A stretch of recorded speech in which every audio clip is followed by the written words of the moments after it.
तो दरवाजे पर लक्ष्मीकांत के असिस्टेंट खड़े इंतज़ार कर रहे थे। उन्होंने कहा कि आपको म्यूज़िक सीटिंग रूम में बुला रहे हैं लक्ष्मीकांत प्यारेलाल साहब। जब वो अंदर गए तो लक्ष्मीकांत ने हारमोनियम पर ये धुन बजाया और वो धुन बहुत ही कमाल का था। सुभाष घई को इतना पसंद आया कि उन्होंने कहा कि बस अब ज़रूरत नहीं है कि हम परसों बैठे 10 का 30, 10 का 30, 10 का 30, 12 का 40, 12 का 40, 12 का 40, यानी कि ब्लैकर। थिएटर से ब्लैकर आउट हो चुके थे, लेकिन इस फिल्म ने वो ब्लैकर को थिएटर तक ले आया था। लोग ब्लैक कर रहे थे टिकट, यानी कि इतनी हाउसफुल जा रही थी फिल्म। और जो कि मतलब इस ज़माने में की सबसे बड़ी बात ये थी कि VHS पे लोग इसलिए फिल्में देखते थे क्योंकि थिएटर में लोग गंदगियाँ बहुत फैला रखे थे, सीटें टूटी फूटी थी, खटमल होते थे, लोग पान की पीक थूक जाते थे। ये फिल्म हीरो से कम चली थी, हीरो ज़्यादा चली थी, लेकिन हीरो ने उतनी कमाई नहीं की थी। अब आप सोचेंगे कि जब ज़्यादा चली तो कमाई क्यों नहीं थी? एग्जीबिटर ने। जय हिंद दोस्तों, आज़ादी के इस स्पेशल एपिसोड में मैं बात करूंगा एक ऐसे गाने के बारे में जिसे गाने के बाद ऐसी अनुभूति प्राप्त होती है जिसका शब्दों में बयान नहीं किया जा सकता। ये गाना है हर करम अपना करेंगे ऐ वतन तेरे लिए।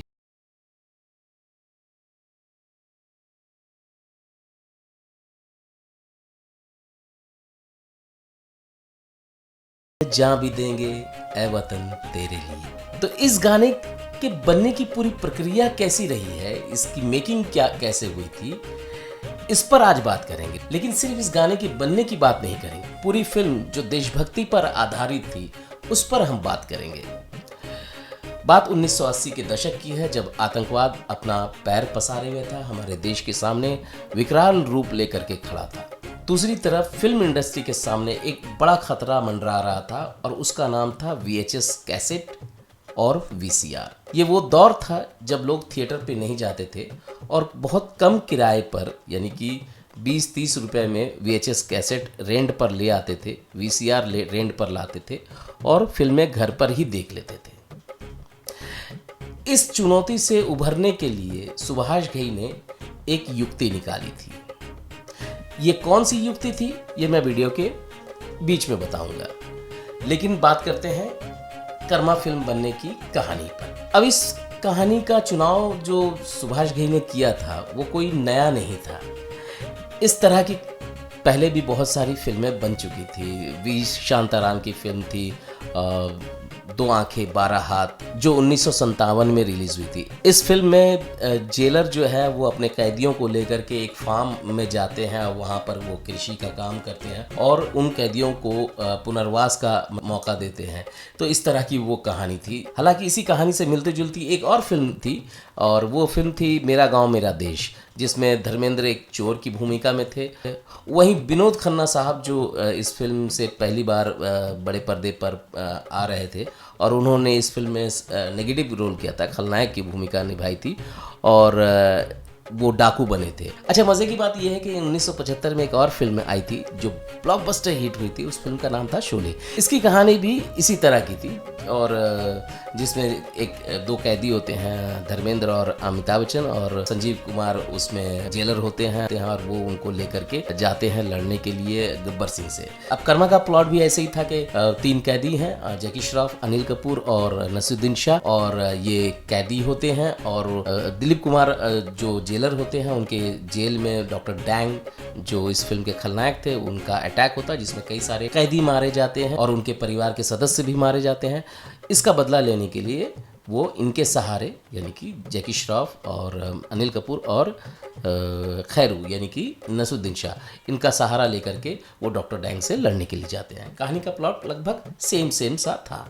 अब जब कहानी पूरी हो गई तो विश्वनाथ के कैरेक्टर के लिए जाहिर है कि सुभाष घई के सामने में सिर्फ एक ही ऑप्शन था, क्योंकि वो दिलीप कुमार साहब का था और दिलीप कुमार साहब ने विधाता में पहले सुभाष घई के साथ काम किया था, इसलिए उनके बीच एक दोस्ताना मतलब रिश्ता कायम हो चुका था।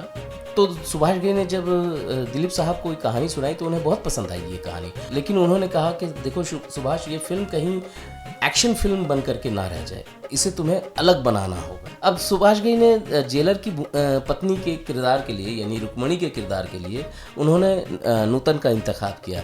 और नूतन जो उनके साथ पहले मेरी जंग में भी काम कर चुकी थी, तो एक बॉन्डिंग हो चुकी थी और नूतन सेकंड पारी खेल रही थी जिस तरह दिलीप साहब अपनी सेकंड पारी खेल रहे थे।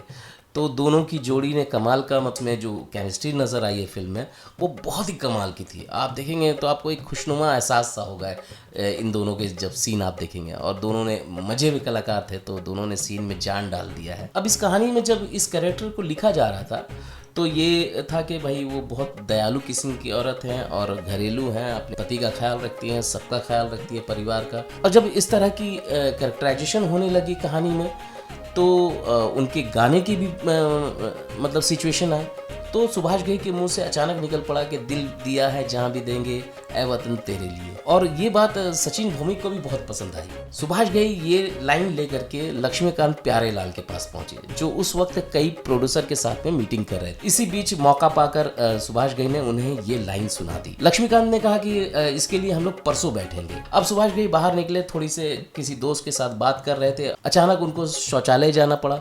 और शौचालय से जैसे वो बाहर निकले तो दरवाजे पर लक्ष्मीकांत के असिस्टेंट खड़े इंतज़ार कर रहे थे। उन्होंने कहा कि आपको म्यूज़िक सीटिंग रूम में बुला रहे हैं लक्ष्मीकांत प्यारेलाल साहब।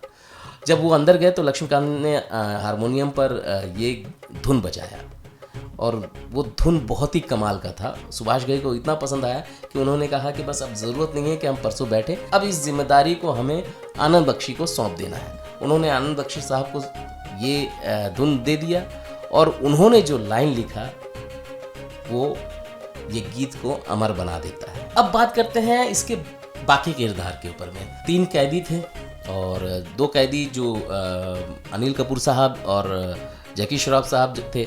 जैकी श्रॉफ ने पहले मतलब हीरो फिल्म में काम किया था सुभाष घई के साथ, इसलिए उनकी अच्छी बॉन्डिंग थी। हीरो फिल्म में सुभाष घई ने उन्हें बांसुरी दिया था बजाने के लिए, इस फिल्म में बैंजो दिया। और मेरी जंग में अनिल कपूर साहब ने पहले उनके साथ काम किया था। इस फिल्म का जो किरदार था वो बहुत ही चैलेंजिंग था। तो सुभाष घई को अनिल कपूर के मतलब टैलेंट पर, उनकी अदाकारी पर पूरा भरोसा था कि वो इस किरदार के साथ न्याय कर पाएंगे, इसलिए उन्होंने एक चैलेंजिंग रोल दिया अनिल कपूर को, जो पूरी फिल्म में लोगों को हंसाता है और उनका पूरा मनोरंजन करता है। अब बात आती है तीसरे कैरेक्टर की। तीसरा कैरेक्टर था खैरू का, जो हैदराबादी कैरेक्टर था। इसके लिए सुभाष घई ने इंतखाब किया नसीरुद्दीन शाह का और वो उन्हें लेना चाहते थे। चूँकि अब सुभाष घई के जूनियर थे FTII में नसीरुद्दीन शाह। नसीरुद्दीन शाह सुभाष घई के साथ काम करने को राज़ी हो गए, लेकिन अगले ही दिन वो उनसे नाराज़ हो गए। नाराज़गी सिर्फ इस बात की थी कि नसीरुद्दीन शाह को उतना ही पेमेंट देने की बात कही गई थी जितना अनिल कपूर और जैकी श्रॉफ को दी जा रही थी। हालांकि सुभाष घई ने अनिल कपूर और जैकी श्रॉफ के बारे में ये सोचा कि उनका बॉक्स ऑफिस में एक अलग इमेज है। एक्टिंग के मामले में नसीरुद्दीन शाह ने जितनी कलात्मक फिल्में की थी उसकी वजह से पूरी दुनिया में नाम था, तो एक्टिंग में उनका लेवल कहीं ज़्यादा बड़ा था। लेकिन दोनों को बैलेंस करते हुए सुभाष घई ने पैसे बराबर देने की बात कही, लेकिन सुभाष घई से नसीरुद्दीन शाह उम्मीद करते थे कि वो उनसे बेहतर एक्टर हैं, इसलिए उन्हें 10 से 15% ज़्यादा पैसे मिलने चाहिए, वो उनसे अलग हैं। ये कहीं ना कहीं उनका आत्मविश्वास या गुरूर कह लें सुभाष घई को बहुत पसंद आया। यही एक महान डायरेक्टर की खासियत होती है। कोई और डायरेक्टर होता तो शायद मना कर देता कि यार बहुत इगोइस्ट एक्टर है, उसके साथ काम नहीं किया जाना चाहिए, लेकिन सुभाष घई ने कहा कि यही ईगो उनके कैरेक्टर, जो खैरू का कैरेक्टर है, उसको अमर बना देगा। वो एक डिफरेंट कैरेक्टर उभर करके आएगा, उनका ये ईगो। और सेट पे भी वो बिल्कुल अलग थलग से रहते थे, वो और श्रीदेवी बिल्कुल अलग थलग रहते थे। इस तरह सुभाष घई नसीरुद्दीन शाह को वही पैसे देने पे राजी हो गए जो नसीरुद्दीन शाह उनसे उम्मीद करते थे। अब इस फिल्म का सबसे अहम किरदार डॉक्टर डैंग था, जिसकी कास्टिंग होनी बाकी थी। सुभाष घई इस कैरेक्टर के लिए अमरीश पुरी को लेना चाहते थे, क्योंकि वो उनके साथ में मेरी जंग वगैरह में काम कर चुके थे, हीरो में भी काम कर चुके थे। लेकिन सचिन भौमिक और सुभाष घई चाहते थे कि इस किरदार के लिए कुछ नया चेहरा हो, क्योंकि इससे पहले एक एक्सपेरिमेंट सक्सेस हो चुका था कि अमिताभ बच्चन और धर्मेंद्र संजीव कुमार के सामने एक नया चेहरा गब्बर सिंह खड़ा हुआ था और उसने इतिहास रच दिया था। उसी तरह इस फिल्म के लिए भी एक नया चेहरा होना चाहिए था। तो इसी दरमियान संजीव कुमार ने सुभाष घई से कहा कि एक लड़का है जिसने अभी एक फ़िल्म की है सारांश, और महेश भट्ट की फ़िल्म है, वो बहुत कमाल की फ़िल्म है, उसका काम बहुत अच्छा है। अगले दिन सुभाष घई सी रॉक होटल से बाहर निकल रहे थे, अचानक उनके सामने एक लड़का आया और उसने कहा कि मेरा नाम अनुपम खेर है और मैं सारांश फ़िल्म में मैंने एक्टिंग की है। सुभाष घई ने उनको देखा और कहा कि अगले दिन आप ऑफिस आइए, और अगले दिन जब अनुपम खेर ऑफिस पहुंचे तो सुभाष घई ने उनके सामने डॉक्टर डैंग का प्रस्ताव रख दिया, यानी कि दिलीप कुमार साहब के अपोजिट एक ऐसा किरदार जो किसी भी कलाकार के लिए एक सबसे बड़ा ख्वाब होता है, सबसे बड़ा तोहफा होता है। आश्चर्यचकित रह गए थे अनुपम खेर साहब। हालांकि एक मज़ेदार किस्सा ये भी है कि इस किरदार को देने से पहले सुभाष घई ने सारांश फिल्म नहीं देखी थी। उसके बावजूद उन्हें विश्वास था कि अनुपम खेर पर ये कैरेक्टर बहुत सूट करता है, क्योंकि वो इनोसेंट सा दिखता है वो कैरेक्टर, और वो पढ़ा लिखा विलन है। तो इस किरदार को निभाने के लिए अनुपम खेर का इंतखाब किया था सुभाष घई ने। अब फिल्म के जो बाकी हीरोइन थी उनका फाइनलाइज करना था, तो श्रीदेवी से बात की थी सुभाष घई ने। तो सुभाष घई ने श्रीदेवी को उनका इंट्रोडक्शन सीन सुनाया, जो भालू बनते हैं अनिल कपूर और जैकी श्रॉफ, और वो सीन बहुत ही कमाल का था। तो उस सीन से काफ़ी इम्प्रेस हुई श्रीदेवी, लेकिन चूंकि इस फिल्म में कुछ करने के लायक नहीं था, बहुत ज़्यादा रोल हीरोइन के लिए नहीं था, तो उन्होंने कहा कि मैं वही फीस लूँगी जो मार्केट में मैं लेती हूँ। और सुभाष घई एक प्रोफेशनल डायरेक्टर हैं, उन्होंने भी उतना ही पैसा दिया जो श्रीदेवी ने मांगा था।